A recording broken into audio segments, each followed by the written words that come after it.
नमस्कार, मैं वंदना मिश्रा। वंदना music classes में आप सभी बच्चों का स्वागत है।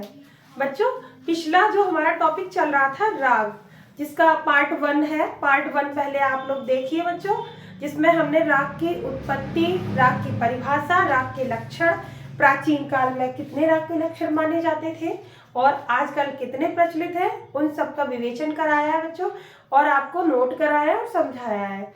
जिसने नहीं देखा है, पहले आप उस हमारे टॉपिक की उस वीडियो को पहले आप देखिए बच्चों। तो उसके बाद जो हमारा अधूरा, जो आज उसी को जो हम टॉपिक को पूरा करने जा रहे हैं, वो आपको अच्छे से समझ में आएगा।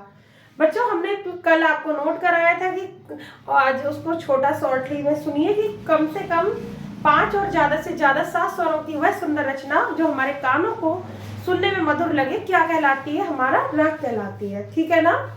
राग के हमने आपको बताया था कि प्राचीन काल में 10 लक्षण माने जाते हैं और आधुनिक में हमारे कुछ आज भी प्रचलित हैं। ठीक है ना बच्चों? उनमें हमने आपको कराया था कि राग में रंजकता का होना आवश्यक है, राग में आरोह अवरोह वादी संवादी का होना आवश्यक है, राग में हमारा सा कभी वर्जित नहीं होता। क्यों नहीं होता? क्योंकि हमारा सा हमारा आधार स्वर है। ठीक है ना बच्चों? और हमने बताया था आपको उसमें कि राग में मा और पा कभी भी एक साथ हमारा वर्जित नहीं होता है। ये सब कराने के बाद हमने आपको ये भी बताया था कि राग में रे या गा कुछ भी ले लेते हैं हम, एक स्वर जिसके दोनों रूप कभी एक साथ एक साथ नहीं लगाए जाते हैं, क्योंकि आप उनको एक साथ कोमल और शुद्ध अगर एक साथ लगाएंगे तो उस राग का स्वरूप नष्ट हो जाएगा। इसलिए यदि उसके आरोह में कोमल लग रहा है तो अवरोह में शुद्ध होगा, या फिर हमारा आरोह में शुद्ध है तो अवरोह में हमारा कोमल होगा। एक साथ उसका स्वर लगाव नहीं होगा। ठीक है ना बच्चों? इसके बाद हमने आपको बताया था कि राग की जातियां, राग की हमारी 3 मुख्य जातियां होती हैं। कितनी होती हैं? 3। आइए बच्चों, आज हम आपको राग की मुख्य जातियां और उपजातियों का पूरा कंप्लीट टॉपिक कराते हैं। बच्चों, ज्यादातर क्वेश्चन आपके राग से बनते हैं। राग की मेन जातियां क्या है, उपजातियां क्या है, और इनमें बच्चों को कंफ्यूजन भी रहता है। उनको ये चीज समझ नहीं आती है कि किस तरह से हमारी मुख्य बनी है। और अगर आपने ये जाति को चार्ट समझ लिया ना, तो कभी आपको याद करने की जरूरत ही नहीं पड़ेगी, बस आपको ध्यान से सुनने की है जरूरत। बस सबसे पहली चीज, कि राग की मुख्य 3 जातियां होती हैं। कितनी होती हैं बच्चों? 3 जातियां। एक चीज और हमेशा ध्यान में रखिए, इसको ट्रिक से याद करिए, इसको दिमाग से याद करिए। अगर आपने इसको रटने की या फिर इसको ऐसे ही याद करने की कोशिश की तो आप इसमें भूल जाएंगे, लेकिन अगर आपने एक बार इसको दिमाग में बिठा लिया तो आपको कभी ये दोबारा याद करने की जरूरत नहीं पड़ेगी। बच्चों, राग की 3 मुख्य कौन कौन सी जातियां हैं? राग की 3 हमारी मुख्य जातियां हैं। नंबर 1, नोट करना शुरू करिए बच्चों। नोट करेंगे तो आपके पास हमारे नोट्स भी रेडी रहेंगे और आपको आसानी रहेगी। जब आप वीडियो के बाद आपका दिल कर रहा है तो आप उनको तुरंत आपको नोट करके, नोट की हुई चीज को आप दोबारा रिवाइज कर सकते हैं। ठीक है ना? सबसे पहले हमारी जो जाति है वो कौन सी है? संपूर्ण संपूर्ण। बच्चों, संगीत में संपूर्ण संपूर्ण का मतलब 7 स्वरों से है। कितने स्वरों से है? 7। बच्चों, ये हमने डबल क्यों लिखा है? आपके माइंड में आ रहा होगा कि हमने एक बार संपूर्ण लिखा है, दोबारा भी संपूर्ण लिख दिया।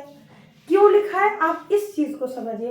इस क्यों से ही आपकी 3 मुख्य जातियां और 9 उपजातियां, सारा इस मैटर यहीं पर क्लियर हो जाएगा। इस क्यों पे ध्यान से सुनिएगा बच्चों, बिल्कुल ध्यान से। संपूर्ण संपूर्ण 2 बार लिखा, इस 2 का मतलब एक संपूर्ण में भी 7 हो रहे हैं और 2 संपूर्ण में भी हमने दूसरे में भी 7 लिखा है। 2 बार 7 का मतलब क्या है? ध्यान दीजिए, आपको पिछली वीडियो में ही हमने आपको, अगर रिवाइज करिए माइंड में, कि हमने आपको बताया कि राग में आरोह अवरोह दोनों होते हैं, तभी तो राग गाया जाएगा। एक चढ़ता क्रम और एक उतरता क्रम, दोनों होते हैं, तो मतलब दोनों की काउंटिंग होगी। दोनों की काउंटिंग के आधार पर ही तो जाति बनेगी। तो 7 का मतलब है बच्चों, संपूर्ण संपूर्ण का मतलब है आरोह और अवरोह में, आरोह और अवरोह में कितने कितने स्वरों का प्रयोग हो रहा है? 7 स्वरों का। कितने स्वरों का हो रहा है बच्चों? 7 स्वरों का। बात कुछ समझ में आई? किसी राग में, राग बिलावल ले लीजिए, राग बिलावल की जाति संपूर्ण है, मतलब उसके आरोह में भी 7 है और अवरोह में भी 7 है। कैसे पता चला? क्योंकि उसकी जाति पहले ही मेंशन है संपूर्ण। हमारा दिमाग चला संपूर्ण का मतलब 7 है, दूसरी बार भी संपूर्ण है तो मतलब दोनों में हमारे 7 स्वर लग रहे हैं।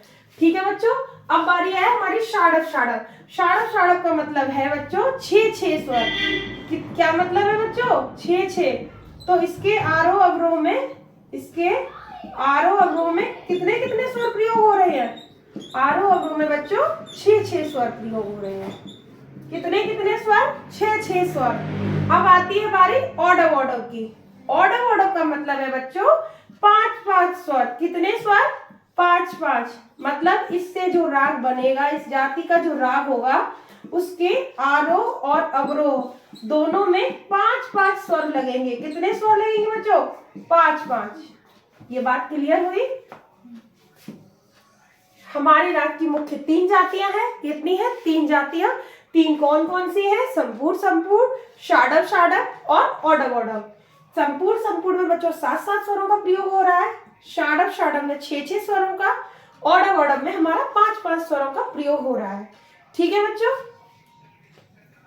संपूर्ण आरोह अवरोह दोनों में 7, षाडव आरोह अवरोह दोनों में 6 और ऑडव आरोह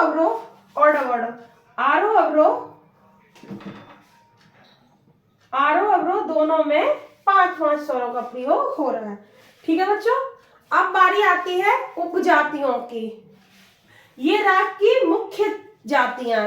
अब राग की चलेंगी राग की उपजातियां। क्या चलेगा बच्चों? राग की उपजातियां कैसे बनी है बच्चों? ऊपर वाला चार्ट देखिए, यहीं से हम आपको ऐसी ट्रिक बताएंगे जिससे आपकी उपजातियां ऐसे ही क्लियर हो जाएंगी चुटकियों में। इनको हम बच्चों ध्यान से देखो, इनको हमने मान लिया आरोह, ठीक है, और इस साइड को हमने मान लिया अवरोह। ध्यान से देखिए बच्चों, इसको हमने मान लिया आरोह और इसको हमने मान लिया अवरोह। ये भी संपूर्ण, दोनों क्या हुए? ये आरोह ये आरोह ये अवरोह, दोनों में कितने होंगे? 7। अब यहीं से देखिए उपजातियां कैसे बनती हैं। ये हमारा आरोह है, मतलब आरोह में 7 लग रहे हैं और हमने ये कह दिया कि हमारा अवरोह में हमारे 6 लगेंगे। तो दूसरी जाति कौन सी हो जाएगी? संपूर्ण षाडव। अगर हमने फिर ये कह दिया कि हमारा आरोह में तो 7 है और अवरोह में हमारे 5 लगेंगे।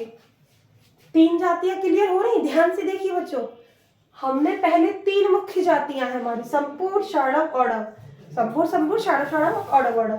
हमने उनको जब हमने उपजातियों में डिवाइड किया तो बच्चों उपजातियां कैसे बनी है? इसी को ट्रिक को समझिए। एक तो पहली जाति है बन गई संपूर्ण, दूसरी संपूर्ण षाडव, तीसरी बन गई संपूर्ण ऑडव। पहली में 7 स्वर, दूसरी में 7 और 6, तीसरी में हमारे 7 और 5। सेम यही पैटर्न आपका इस पर अप्लाई होगा। सेम यही पैटर्न देखिए ध्यान से। पहली हमारी षाडव आरोह अवरोह में 6, दूसरी हमारी षाडव संपूर्ण मान लेते हैं, मतलब पहले आरोह में 6 अवरोह में 7, तीसरा हमने जोड़ लिया इसको षाडव ऑडव, आरोह में 6 और अवरोह में 5। सेम यही पैटर्न बेटा ऑडव पर भी लागू होगा। पहली हमारी ऑडव, दूसरी हमारी ऑडव संपूर्ण, मतलब आरोह में 5 और अवरोह में 7, तीसरा हमारा आरोह में ऑडव और षाडव, मतलब क्या है? आरोह में हमारा 5 और अवरोह में 6। इसी तरह से बच्चों इन 3 से 3 जातियां बनी है, तो 3 3 9 हमारी 9 उपजातियां हो गई। हमारी 3 मुख्य जातियों से उपजातियां कैसे बनी है? हेडिंग डालिए बच्चों, राग की उपजातियां। देख लीजिए बच्चों, राग की उपजातियां, हेडिंग डालिए। और हम सबसे पहले राग की उपजातियों में पहला ही हमारा उठाते हैं हम। राग की उपजातियां कितनी होती हैं? राग की 9 उपजातियां होती हैं बच्चों। कितनी होती हैं?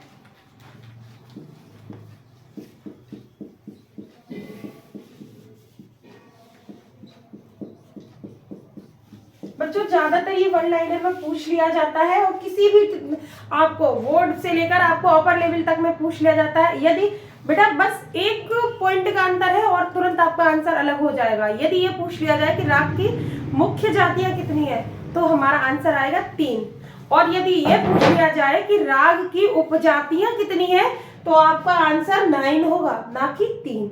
ध्यान रखेंगे, राग की मुख्य जातियां 3, राग की उपजातियां 9।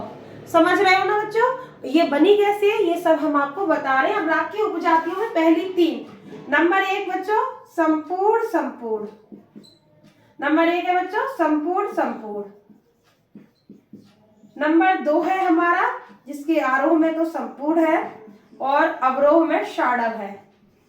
समझ रहे हो। नंबर 3 है जिसके आरोह में तो संपूर्ण है किंतु अवरोह में ऑर्डर है। इसका मतलब क्या है, इसके आरोह में 7 और अवरोह में भी 7। इसके आरोह में तो 7 है किंतु अवरोह में 6 है, और इसके आरोह में तो 7 है किंतु अवरोह में 5 है। इनको हम ऐसे भी लिख सकते हैं, आरोह 7 अवरोह 7, ठीक है। आरोह 7 अवरोह 6, ठीक है। अब है हमारा आरोह 7 और हमारा अवरोह 5। ट्रिक आपको समझ में आ चुकी होगी बच्चों कि हमारी 9 उपजातियां कैसे बन रही हैं। 3 मुख्य का चार्ट देख लीजिए, हमने चार्ट के माध्यम से आपको क्लियर करा दिया है कि 3 मुख्य जातियों से किस तरह से उपजातियां बन रही हैं। आप इसमें दिमाग लगाइए, रटिए मत, याद मत करिए, इसको दिमाग लगाइए कि किस तरह से। देखो पहले हमारे संपूर्ण संपूर्ण दोनों में 7-7, दूसरा हमारा संपूर्ण षाडव मतलब आरोह में हमारा 7 है और अवरोह में हमारा 6 है, ठीक है। संपूर्ण ऑर्डर आरोह में तो 7 है लेकिन अवरोह में हमारा 5 है। सेम यही प्रोसेस हमारा षाडव पर अप्लाई करेंगे हम, और यही वाला प्रोसेस हम ऑर्डर पर भी अप्लाई करेंगे और हमारी 9 उपजातियां देखने को मिल जाएंगी। आइए हम आपको देखकर बताते हैं किस तरह से।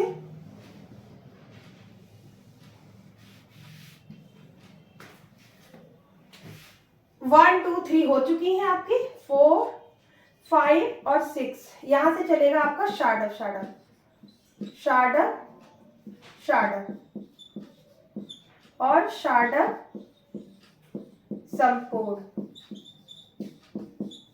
और षाडव ऑर्डर। मतलब आपको समझ में आ रहा होगा। षाडव षाडव षाडव षाडव क्या है, 6 स्वरों का प्रयोग। षाडव संपूर्ण 6 और 7 और ऑर्डर षाडव ऑर्डर 6 और 5।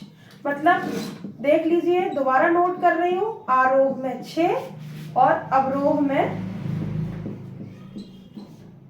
7, सॉरी अवरोह में भी 6, ठीक है। आरोह में 6 और अवरोह में 7, ठीक है। आरोह में 6 और अवरोह में 5। इस तरह से बच्चों हमारा षाडव के भी 3 हो गई, षाडव षाडव, षाडव संपूर्ण और षाडव ऑर्डर।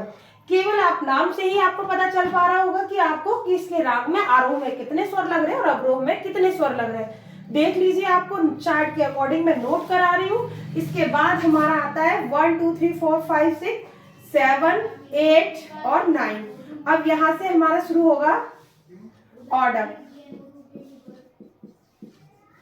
ऑर्डर ऑर्डर, फिर ऑर्डर संपूर्ण,